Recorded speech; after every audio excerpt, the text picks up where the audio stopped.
You ask Tiger to solve.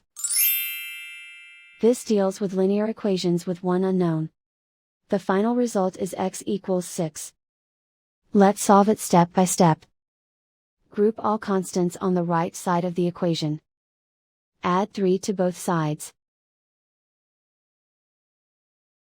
Simplify the arithmetic.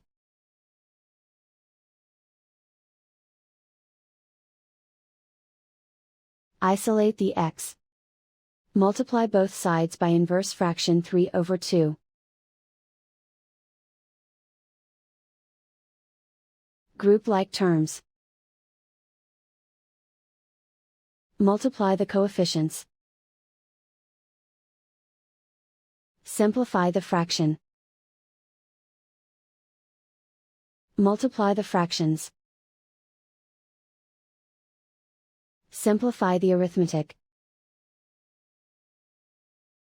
And so the final result is x equals 6.